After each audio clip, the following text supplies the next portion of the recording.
ওই ৰাম হৰি ৰে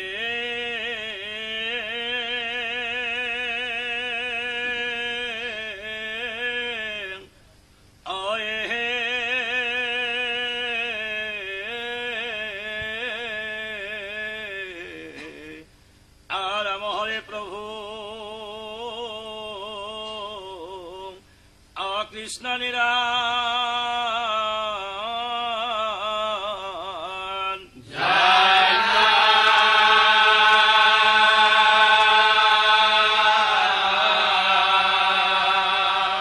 ৰাম হৰে প্ৰভু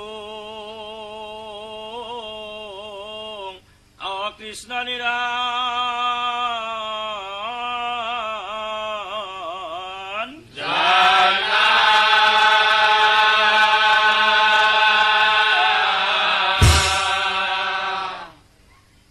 শুনিও কাহ ভাষদ এবে আমি কৰ নাম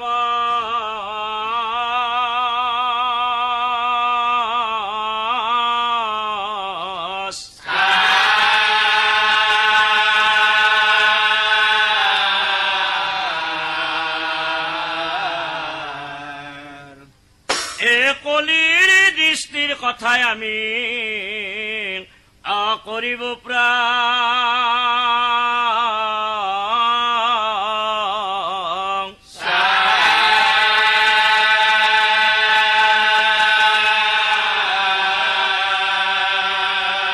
এই কলিৰ দৃষ্টিৰ কথাই আমি কৰিব প্ৰাণ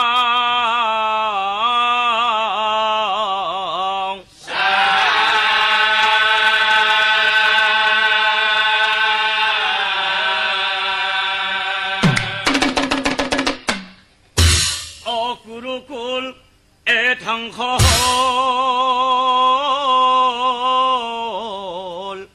হে পাণ্ডৱৰ হাতত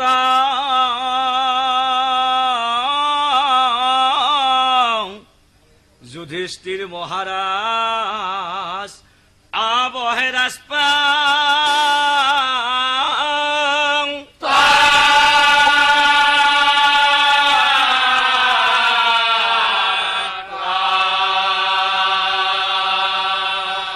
আৰু সেইদিন ধৰি প্ৰজাৰ কোনো দুখ নাই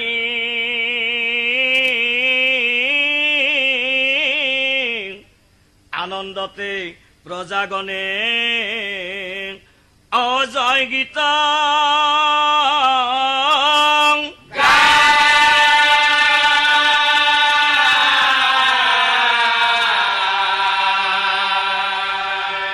আৰু ধৰ্ম নীতি মতে ৰজা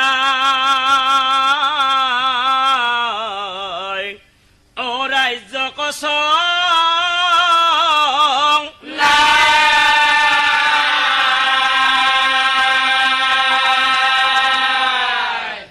পুত্ৰ সম কৰিতে প্ৰজা কপা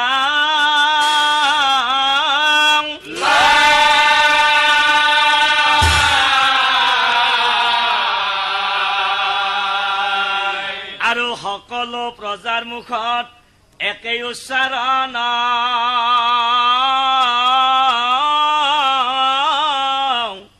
জয় ধৰ্ম ৰজাৰ জয় গাৱে প্ৰজা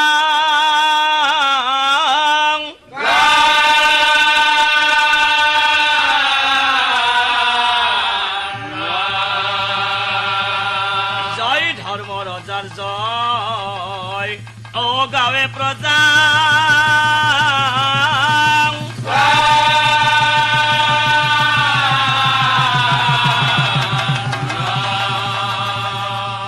জয় মহাৰাজ যুধিষ্ঠিৰৰ জয় ধৰ্ম ৰজাৰ জয় জয় জয়ধ্বনি কৰে প্ৰজাগান কাৰোই মনত নাই দুখ প্ৰজাৰ সুখে ৰজাৰ সুখ পাণ্ডৱৰ হৰষিত মন পাণ্ডৱৰ হৰষিত মন জয় জয় জয় কালী হৰে প্ৰজাগণা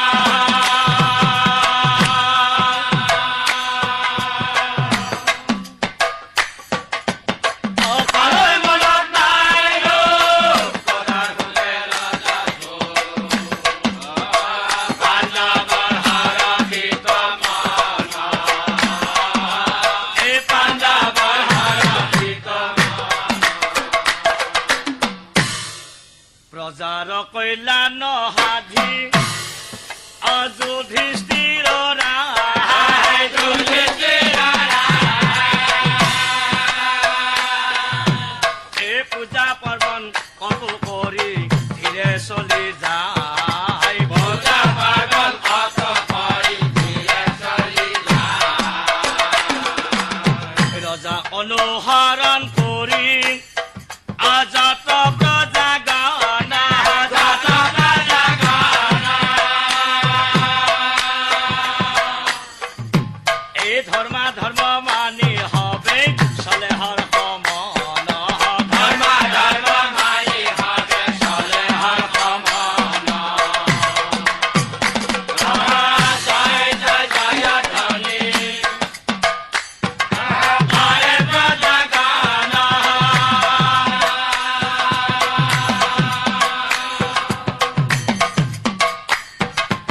অকালে মনত নাই ৰূপ কথা শুনে ৰাজাটো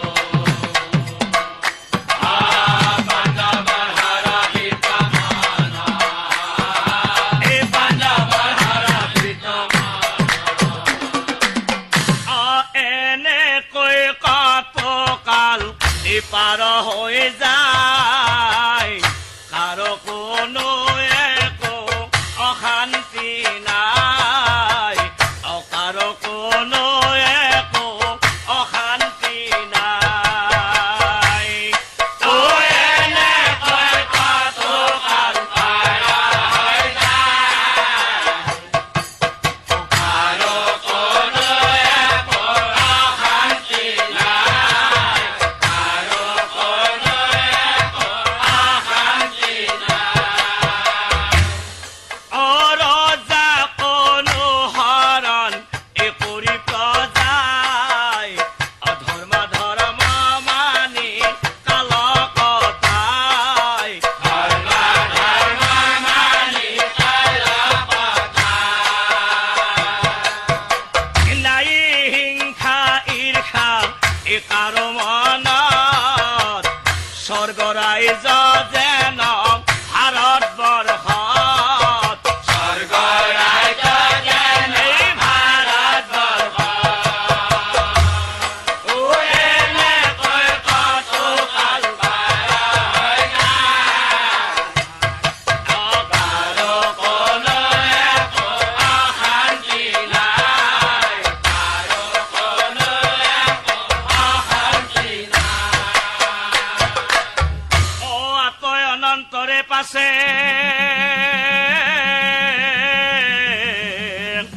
ও যেন কথা ভৈলা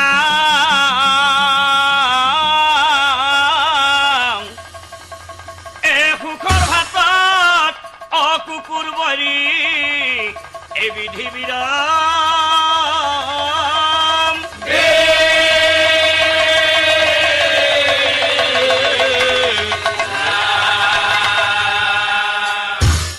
এদিনাখন কলি আহি দাপৰক কয় হেৰা বন্ধু বন্ধু দাপৰ দিয়াচোন উত্তৰ তোমাৰ জোখে ঘাবাৰ কিমান দিন বাকী আছে কিমান দিন বাকী আছে কোৱাচোন লৈ যাওঁ খবৰ কোৱাচোন লৈ যাওঁ খবৰ এই বন্ধু দাপৰ দিয়াচোন উত্তৰ তোমাৰ জোখে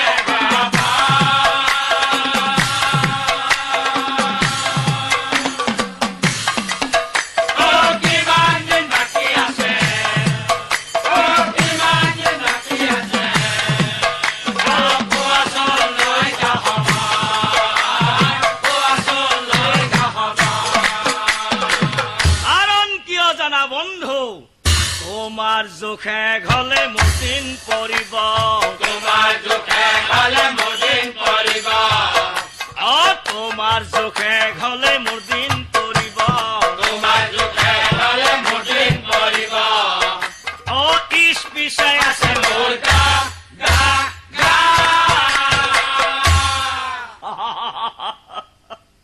মোৰ জোখ পৰি গলে এই সংসাৰখন চলে বলে মোৰ জোখ পৰি গলে সংসাৰখন চলে গলে মোৰ জোখ পৰি গলে এই সংসাৰখন চলে বলে মোৰ জোখ পৰি গলে সংসাৰখন চলে গলে ঠেলি দিম ৰাহা গলে যা যা যা ঠেলি দিম গলে যা কি কলিৰ কথা শুনা মাত্ৰে দেৱতা দাপৰ কলিৰ কথা শুনা মাত্ৰে দেৱতা দাপৰ বিস্ময় মনেৰে কলি বিস্ময় মনেৰে কলি ই কলা বন্ধু এয়া জানো সত্য অত্যাহি নাৰী কলি দাপৰ কয় শুনা বন্ধু সামান্যকৈ দৃষ্টি যদি কৰো বন্ধু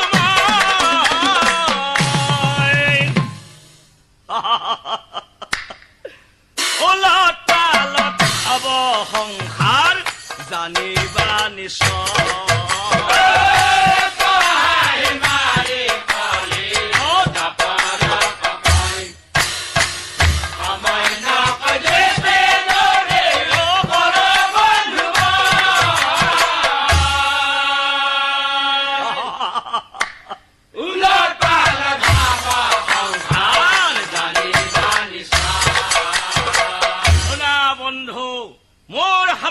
দৃষ্টিত এই মানৱৰ মানৱতা শূন্য হৈ যাব আৰু ধৰ্মিষ্ঠৰ মনৰ গতি হাল সলনি হৈ পৰিব ধৰ্মৰ জখলা ছিঙি অধৰ্মৰ পথ গঢ়ি উঠিব কি দাপৰে বোলে বাৰু কথাৰ প্ৰমাণ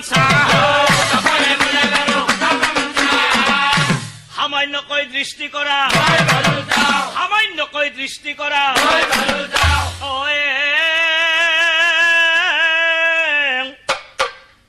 এহি বুলি দাপৰ দেৱ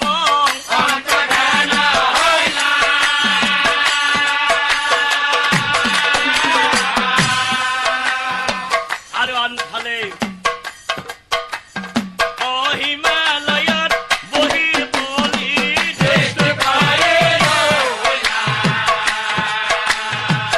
হিমালয়ত বহি বলি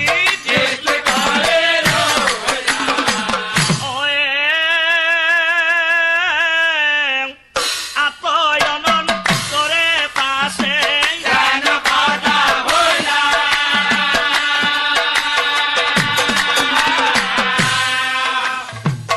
যুধিষ্ঠিৰ ধৰ্ম ৰাইজত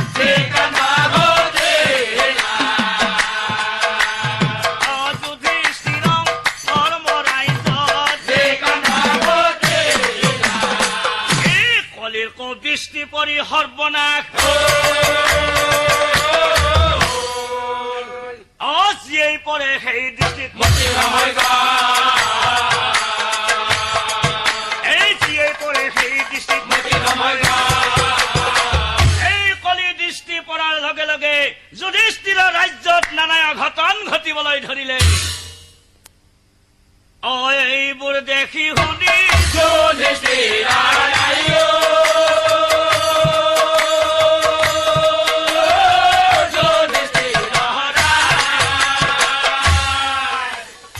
সহদেৱক মাতি আনি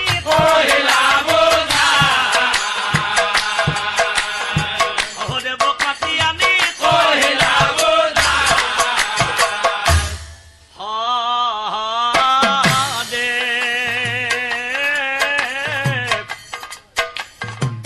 অহুনাব পামোহৰাব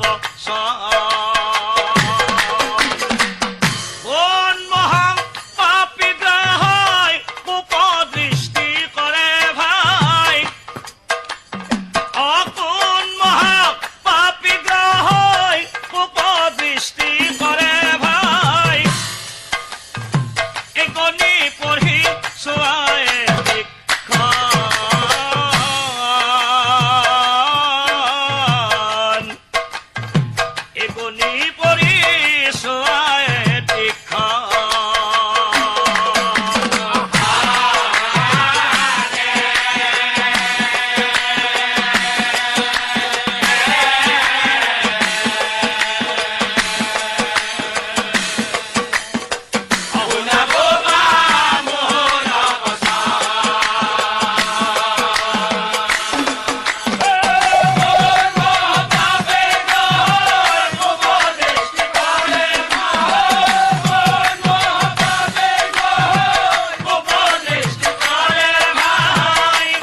চিন্তা নাই দাদা, মই এতিয়াই গণনা কৰি উলিয়াম। কথা শুনি সহদেৱে আজি পুঠি মেলি লাৱে অংক পাতি গলে গলে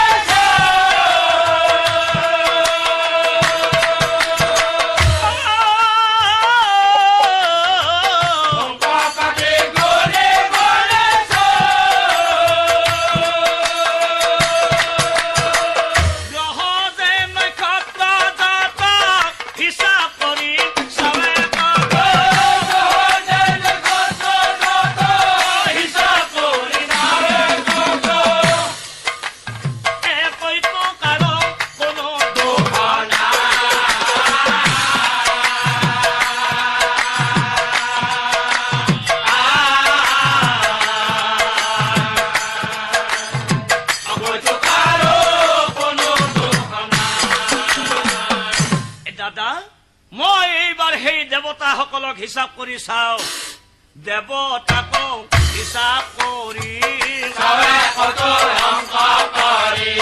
দেৱতাকো হিচাপ কৰি অনন্তৰে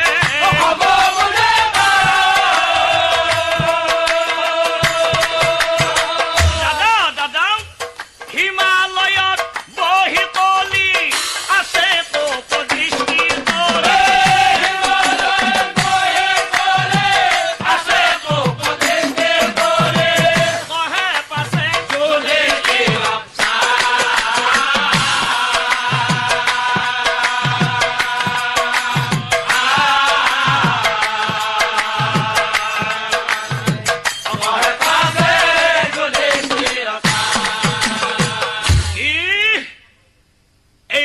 শুনি আছিল অবীৰ ধনঞ্জয়।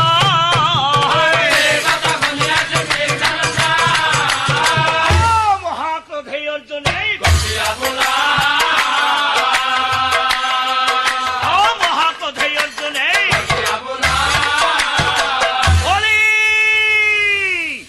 কোন তই মহাপাপী, 7 দিনৰ ভিতৰত হাতেই ভৰিয়েই বান্ধি আনিম, তেতিয়াহে জানিবি। আৰু দাদা এই চিন্তা নকৰিবা দাদা, ধৈৰ্য ধৰা তুমি। এই মহাপাপীৰ কলিত দাদা বন্দী কৰিবা আমি। মহাপাপীৰ কলিত দাদা হাতেই গান্ধী ধৰি বীৰ ধনঞ্জয়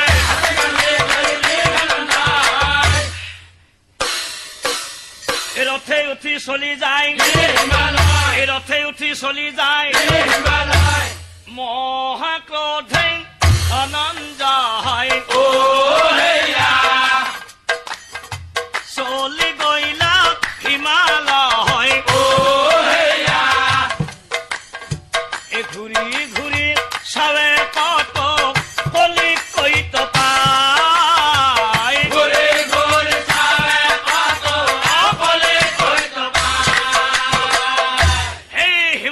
পৰ্বতত গৈ অৰ্জুনে কলিক জানো বিচাৰি পালে নাই? কাৰণ অমায়াৰ সাগৰ কলিক কোনে দেখা পায়? প্ৰাণ ভালে কলিয়ে কি কৰিছে? ছদ্মবেশে অৰ্জুনক ছদ্মবেশে অৰ্জুনক এও নিশ্চয় কোনোবা ৰাজকুমাৰ, এও বোধহয় মোকেই বিচাৰিছে। বাৰু প্ৰমাণ কৰি চাওঁ। এতেক ভাবিয়া কলি সন্যাসী ৰূপ ধৰি সন্যাসী ৰূপ ধৰি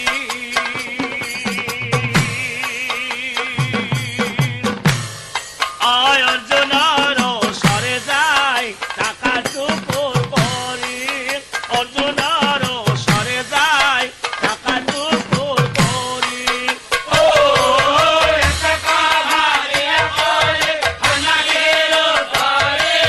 সন্যাসী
দুই এজন সন্যাসীহে পায়। পিছে বোপা এনে সুন্দৰ ডেকা ল'ৰা তুমি বোধয় ৰাজকুমাৰ। কিয় ঘূৰি ঘূৰি আছা এই পৰ্বতৰ ওপৰ? কিবা চিকাৰ টিকাৰ? কথা শুনি অৰ্জুনৰ ভাল লাগি যায়। কলি বুলি চিনি নাপায়, কলি বুলি চিনি নাপায়। এনে হলে শুনা মোৰ পৰিচয়। অৰ্জুনে বোলে মই বীৰ ধনঞ্জয়।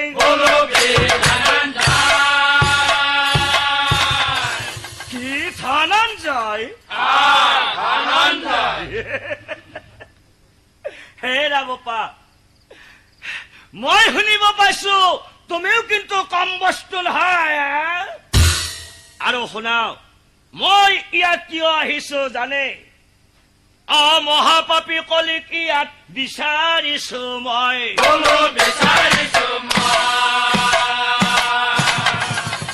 কি কলিক? হে কলিক পালে বোপা বাৰু কি কৰিবি তই?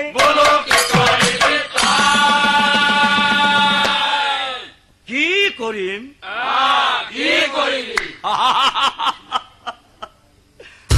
কলিক পালে হাতে ভৰি বান্ধি নিম মই।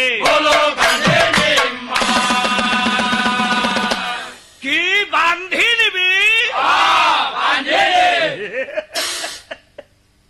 হেৰা বোপা শুনা, তিনিটা প্ৰশ্নটো সুধি চাও মই।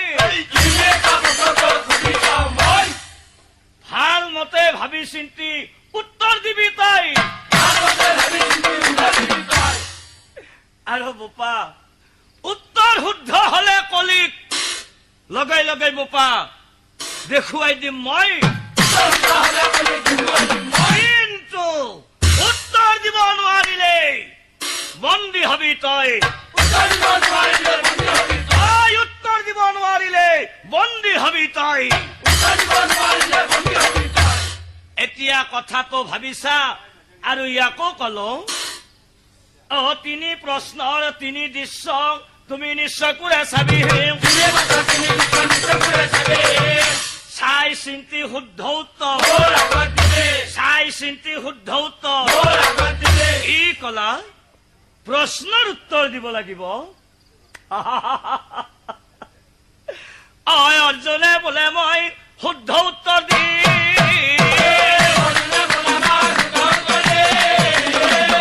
উত্তৰ দিব নোৱাৰিলে বন্দী হৈ থাকে। উত্তৰ দিব নোৱাৰিলে বঢ়িয়া বঢ়িয়া। তেনেহলে আহা আহা আহি থাকা আহি থাকা। আগে আগে সন্যাসী যায়, পিছত ধনঞ্জয়,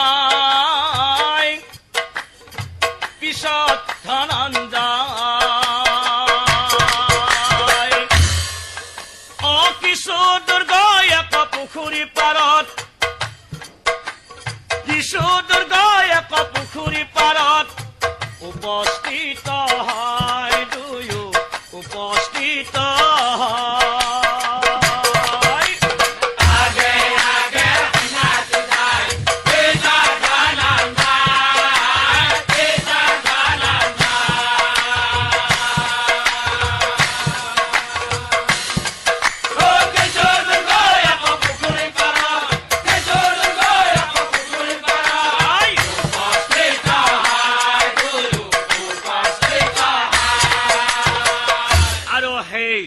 পুখুৰী ৰং একগল পানী,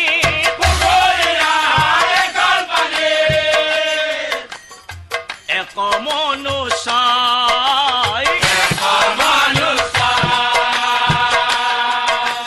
নামি এটা পাৰি আছে,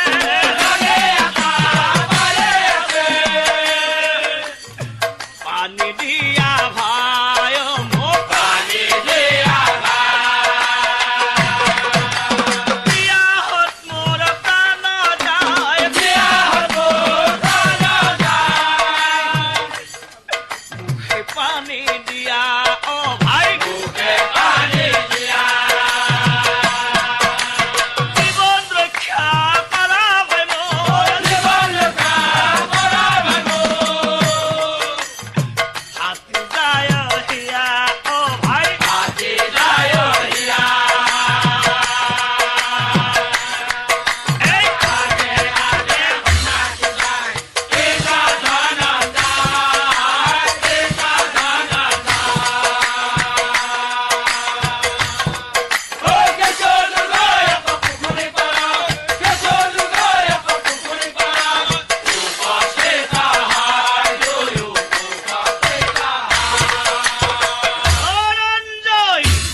নামিও কিয় পানী পানী কৰে সেই মনুষ্যই?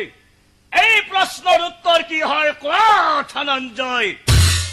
কি কলা? প্ৰশ্নৰ উত্তৰ? অৰ্জুনে বোলে এইটো প্ৰশ্নই নহয়,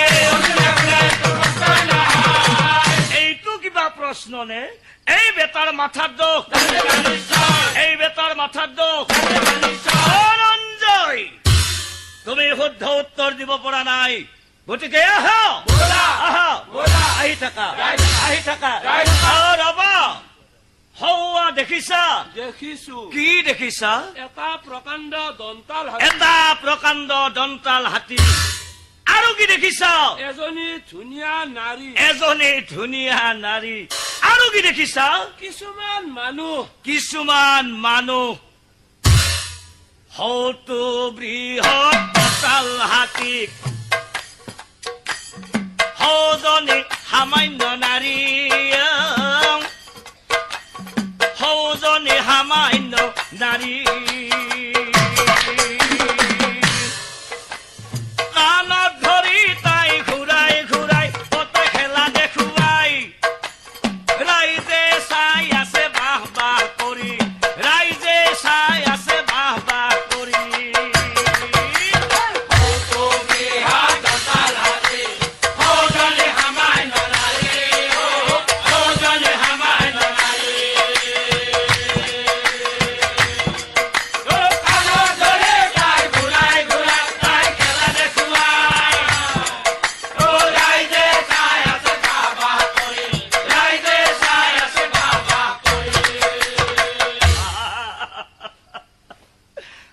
এতিয়া কোৱা বাৰু বীৰ ধনঞ্জয়, এই দৃশ্যৰ এই প্ৰশ্ন। ধনঞ্জয়, যি হাতীৰ ওচৰত লাগে পুৰুষৰো ভয়, কিন্তু সামান্য নাৰী হৈ তাই খেলা দেখুৱাই। এই প্ৰশ্নৰ উত্তৰ কি হয় কোৱা ধনঞ্জয়? কি? অৰ্জুন কিন্তু নিমাত। সন্যাসীয়ে হাঁহি হাঁহি কয়, ধনঞ্জয় ভাবি পোৱা নাই, গতিকে আহ, আৰু এটাই মাত্ৰ বাকী। আহ, আহি থাকা আহি থাকা। হৌচোৱা হৌচোৱা দেখিছনে দুটা সিংহ এগাৰি জানে,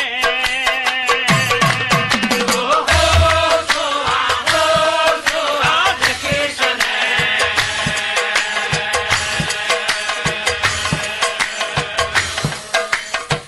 দুটা সিংহ এগাৰি জানে। আৰু সেই গাড়ীত শিয়াল যে এটা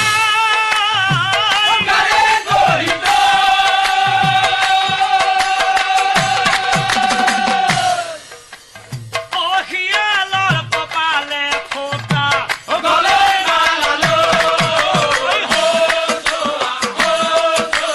দেখিছনে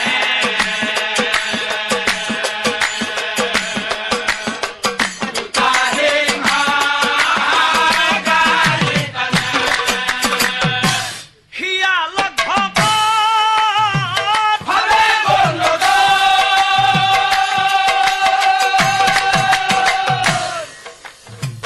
প্ৰভু প্ৰভু মাৰি দেখোন,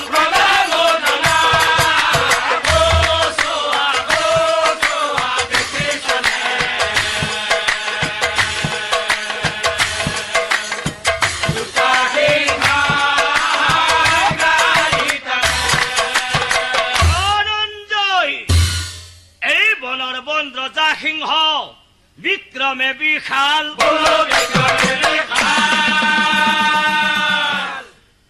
জন্তুৰ ভিতৰত জানা চণ্ডাল শিয়াল। আৰু সেই শিয়ালক সিংহই গাড়ীত লৈ যায় কিন্তু মাজে মাজে প্ৰণামো জনাই এই প্ৰশ্নৰ উত্তৰ কি হয় কোৱা ধনঞ্জয়। এয়া মই কি দেখিছো, এয়া মই কি দেখিছো, অহায় ৰে হা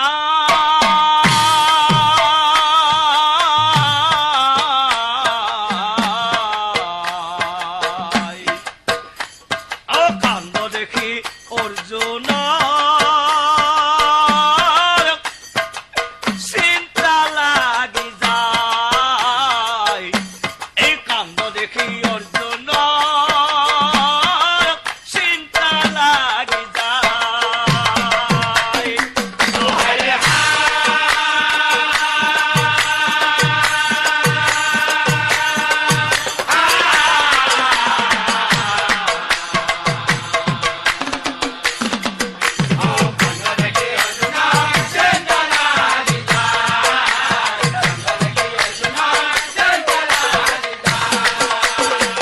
হৰি হৰি প্ৰভু, আগে পিছে এনে কাণ্ড মই কৈতো দেখা নাই।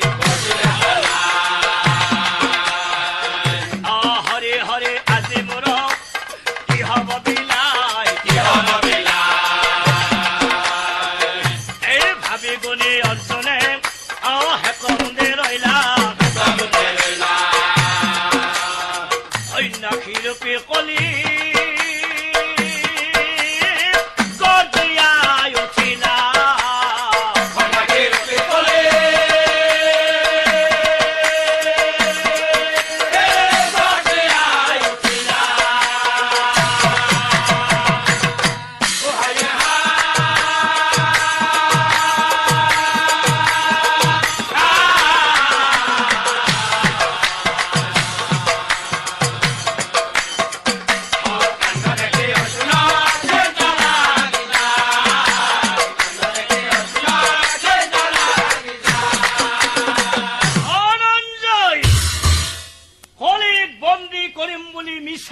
গৰ্ব কৰিছিলি, প্ৰশ্নৰ উত্তৰ দিম বুলি মিছাতে প্ৰতিজ্ঞাও কৰিছিলি, এতিয়া কলি কোন? কলি মই আৰু বন্দী কি? কোৱা মাত্ৰে ধনঞ্জয় বন্দী হৈ আহিলো।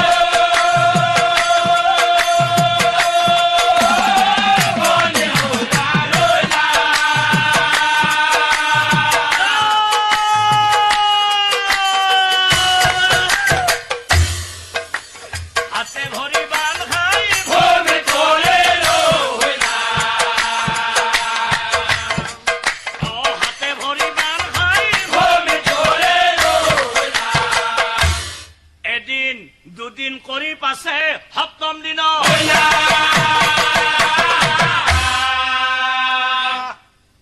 আনফালে চাৰি ভাইৰ আনফালে চাৰি ভাইৰ যুধিষ্ঠিৰ ভীম আৰু নকুল সহদেৱে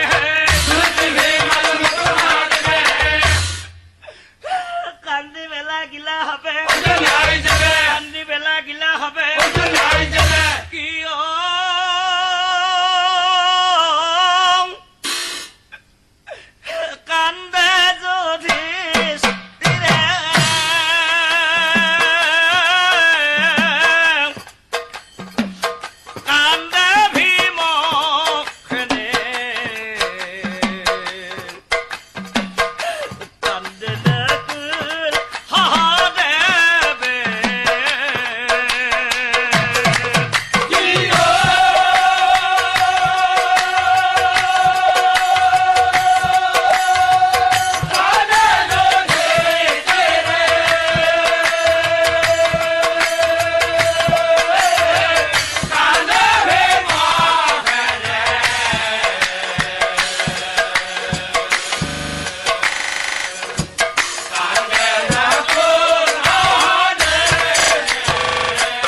দেখি চাৰি ভাই দণ্ডৱতে পৰে ভাঙি পাতি হব কথা ভাঙি পাতি হব কথা কথা শুনি শ্ৰীকৃষ্ণই হাঁহি হাঁহি দাদা এটা কথা ভালদৰে বুজি পালো এটা কথা ভালদৰে বুজি পালো কি কথা জানা দাদা হে বুজি পালো তোমালোক বেশ বুদ্ধিয়ক বুজি পালো তোমালোক বুদ্ধিৰ খেতিয়ক কাৰণ মই কিয় কৈছো জানা দাদা আমাৰ লোকৰ কুটুম আহে নধৰ ধপৰ লাগে আৰু তোমালোকক দেখিছো তোমালোকৰ কুটুম আহে এই খৰচেই নালাগে কিয় জানা দাদা দুটা এটা দুখৰ কথা সজাই পৰাই কবা খাব খাবৰি কোনোবা বেটাই থিয়াই থিয়াই যাব খাবৰি কোনোবা বেটাই থিয়াই থিয়াই যাব কথা শুনি সকলোৰে হাঁহি উঠি যায় শুনা দাদা কোনো চিন্তা নাই কৃষ্ণই বোলে যাওঁ মই কৃষ্ণই বোলে যাওঁ মই গৰুৰ হৰি হৰি গৈলা হিমা লইয়া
প্ৰতিজ্ঞা প্ৰতিজ্ঞা প্ৰতিজ্ঞাত বন্দীহীন প্ৰতিজ্ঞাত বন্দীহীন আৰু তোকো কলো বোপা তিনি প্ৰশ্ন কৰিম মই শুদ্ধ উত্তৰ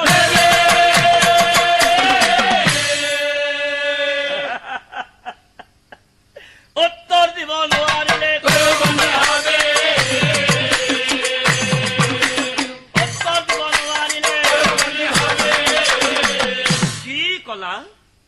প্ৰশ্নৰ উত্তৰ দিব লাগিব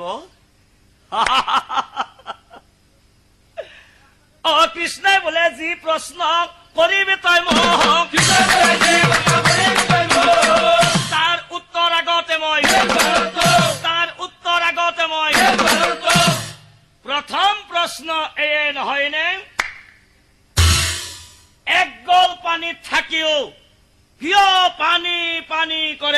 মনুষ্যই হায় হায় হায় হায় হায় বাপৰে বাপ তেনেহলে শুনাও সেই প্ৰথম প্ৰশ্নৰ উত্তৰ এই কলিৰ যুগত মনুষ্যৰ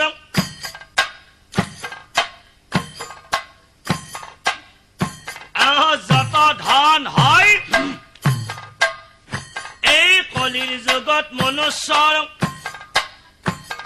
যত ধন হয় তথাপি মনৰ পৰা আক্ৰোশ নেযায় তথাপি মনৰ পৰা আক্ৰোশ নেযায় আৰু ধন ধন বুলি মৰে কষ্ট খায় আৰু ধন ধন বুলি মৰে কষ্ট খায় ধন ধন কৰোঁতে তাৰ ইহকাল যায় ধন ধন কৰোঁতে তাৰ ইহকাল যায় এয়া হল প্ৰথম প্ৰশ্নৰ উত্তৰ আৰু দ্বিতীয় প্ৰশ্ন এয়ে নহয়নে হাতী আৰু নাৰী তেনেহলে শুনাও সেই দ্বিতীয় প্ৰশ্নৰ উত্তৰ এই কলিৰ যুগত হব নাৰীৰ অধিকাৰ এই কলিৰ যুগত হব নাৰীৰ অধিকাৰ আৰু পুৰুষ পুৰুষ হৈ যাব নাৰীৰ পুৰুষ হৈ যাব নাৰীৰ এই নাৰীৰ কথাত পুৰুষ হেৰা হ'ব দিয়া তুমি যেতিয়া কৈছা তোমাৰ মতেই চলিম মোৰ কথা সকলো বাদ দিলো দিয়া হ'ব দিয়া আজিৰ পৰা তোমাৰ মতেই চলিম সদায় চব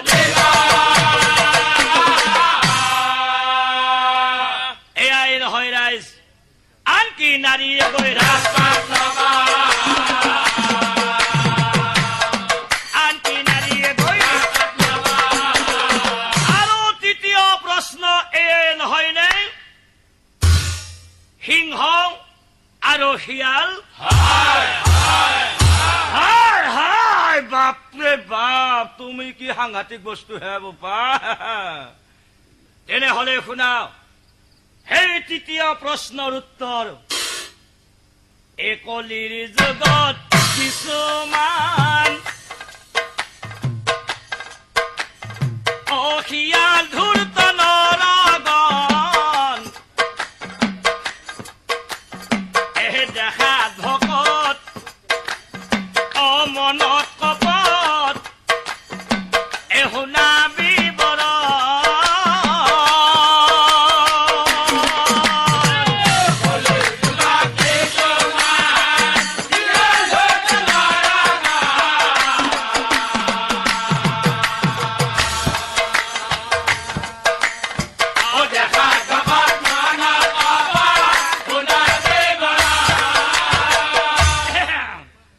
লোকক দেখাই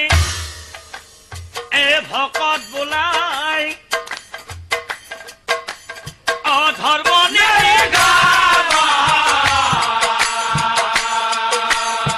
কিন্তু ধৰ্ম নীতি গালেই কি হব কিন্তু তাৰ মনত সদায়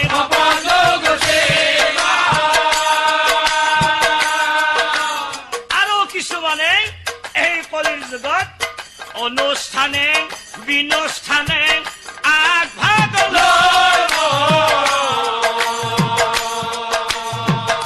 বৰ বৰ লোকে তাক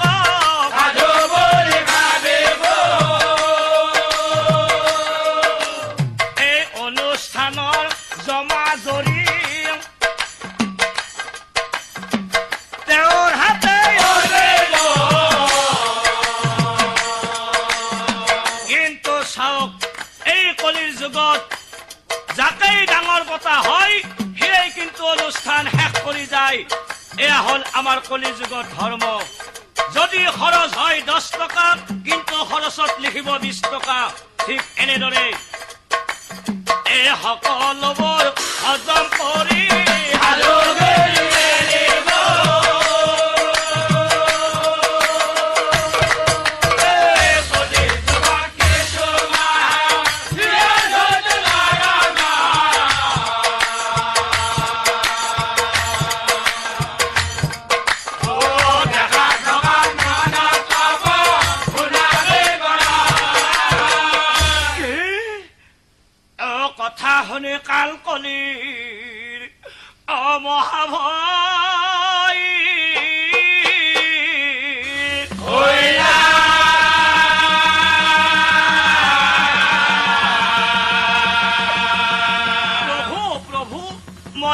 দেখিছো প্ৰভু, তুমি মনুষ্য নহয়, তুমি পৰম দেৱতা হে কৃষ্ণ দয়াময়। এই কৃষ্ণৰ চৰণে পৰি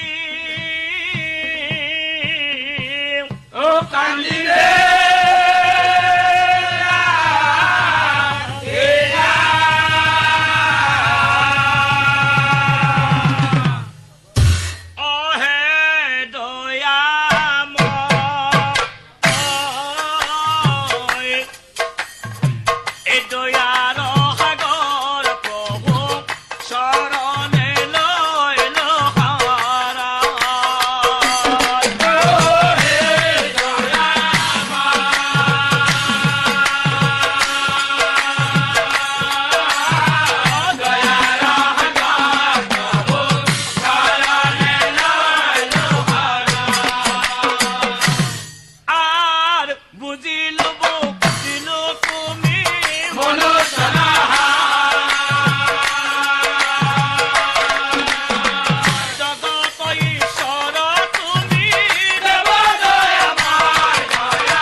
কিন্তু তুমি কিয় মোক এনেকৈ শ্ৰদ্ধিলা?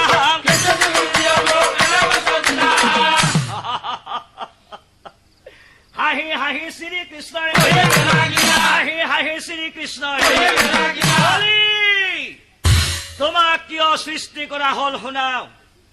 এই সংসাৰত আছে জানা বহু জীৱগণ, আৰু জীৱে প্ৰতি একোটাকৈ আছে জানা মন, আৰু এই মনে প্ৰতি দুটা বস্তু কৰে বিচৰণ, ভাল আৰু বেয়া ভাৱ এই প্ৰতিজনে জন। সকলো বেয়াখিনি লগ কৰি তোমাক সৃজিলো, তোমাক এটা বৃহৎ যুগ অৰ্পণ কৰিলো। তোমাৰ কুশাসনত থাকি যিয়ে সত্যত চলিব তেওঁৱেই হল মোৰ ভকত। তুমি হলা পৰীক্ষাৰ প্ৰশ্ন, আৰু পৰীক্ষাৰ্থী হল এই মানৱ সমাজ। এই দয়াময় দয়াময় দয়াময় দয়াময়